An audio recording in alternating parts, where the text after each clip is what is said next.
Lagay ng ekonomiya, kalakalan, negosyo at iba pa. Atin ang alamin dito sa Ang Pilipinas Ngayon.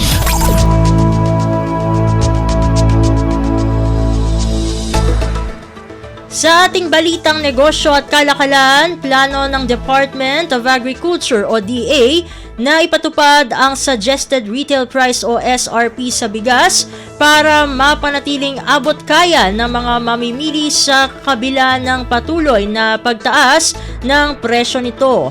Ayon kay DA Assistant Secretary at Spokesperson Arnel de Mesa, kailangan munang kumonsulta sa mga stakeholder para maipatupad ang panukalang SRP. Ginawa ang pahayag pagkatapos i-anunsyo ng Philippine Statistics Authority o PSA na tumaas ang presyo ng bigas ng 19.6% nitong Disyembre ng taong 2023. Ito ang pinakamabilis na paggalaw ng naturang produkto sa loob ng 14 na taon. Sinabi ni De Mesa na kailangang makausap ang consumer groups, producer groups at sa traders at millers para malaman ang gastusin nila upang maitakda ang SRP. Bumilis ang rice inflation noong Disyembre sa 11.6% mula sa 15.6% na naitala noong Nobyembre 2023 kahit pa man bumaba ang kabuuang inflation sa bansa noong huling buwan ng taong 2023. Batay sa datos ng PSA, ang average national price ng regular milled rice noong Disyembre ay nasa 48.50 pesos kada kilo mula sa 46.73 pesos noong Nobyembre 2023 at mas mataas din ito kumpara sa 39.63 pesos kada kilo na naitala noong Disyembre ng taong 2022. Para naman sa well-milled rice, ang presyo ng kada kilo noong Disyembre ng taong 2023 ay nasa 53.82 pesos, mas mataas sa 51.99 pesos kada kilo noong Nobyembre 2023. Lagay ng ekonomiya, kalakalan, negosyo at iba pa. Atin ang alamin dito sa Ang Pilipinas Ngayon. Samantala, naitala ng Ninoy Aquino International Airport o NAIA ang all-time flight record nito sa nakalipas na taon, lagpas pa sa pre-pandemic flight movements at pinakamataas sa kasaysayan ng paliparan.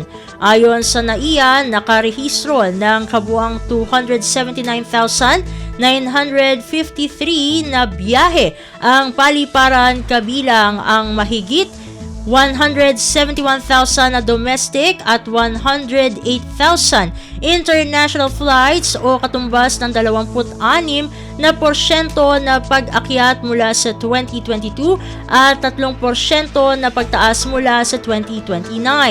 Iniulat din ng Manila International Airport Authority o MIAA na ang bilang ng mga pasahero ay umabot na sa 75% ng kabuuan noong 2019 na aabot sa mahigit 45.4 na milyong pasahero noong 2023.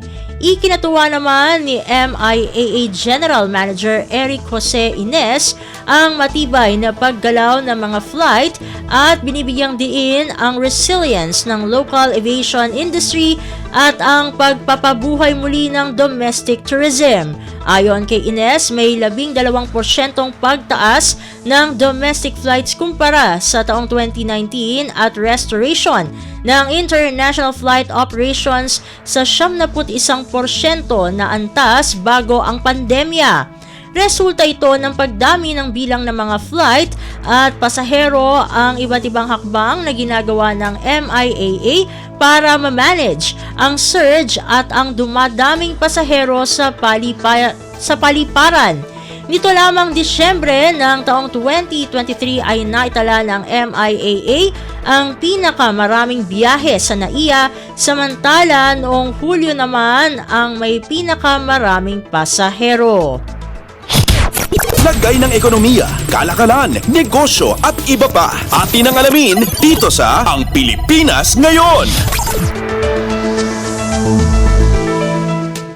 At sa pagtatapos ng ating segmento, inaasahan na tataas ang sahod ng mga empleyado sa bansa ngayong 2024 sa gitna ng pagtaas ng demand sa profesional at ng inflation. Ayon sa Total Remuneration Survey na isinagawa ng global professional services firm na Mercer, tinatayang magkakaroon ng 6.2% dagdag sa sahod ngayong taon kumpara sa 6% noong 2023. Sa isang pahayag, sinabi ng Mercer na ang pagtaas ng sahod ay dahil sa demand sa mga skilled professionals, ang pagpapanatili ng mga magagaling na empleyado sa kanilang kumpanya at ang pagtaas ng mga produkto, transportasyon at serbisyo. Ang 6.2% dagdag sahod sa Pilipinas ay ang pang-apat sa Asia, kung saan nangunguna ang India na may 9.3%, Vietnam na may 7% at Indonesia na may 6.5% inaasahang dagdag sa sahod. Nanguna naman ang Pilipinas sa mga tinatayang dagdag sahod sa mga bansang China, Malaysia, Thailand, South Korea at Singapore. Samantala, ang Hong Kong, Taiwan at Japan ang iniulat na may pinakamababang dagdag sahod sa rehiyon sa 2.6%, 3.8% at 3.9% ayon sa pagkakasunod. Lagay ng ekonomiya, kalakalan, negosyo at iba pa. Atin ang alamin dito sa Ang Pilipinas Ngayon.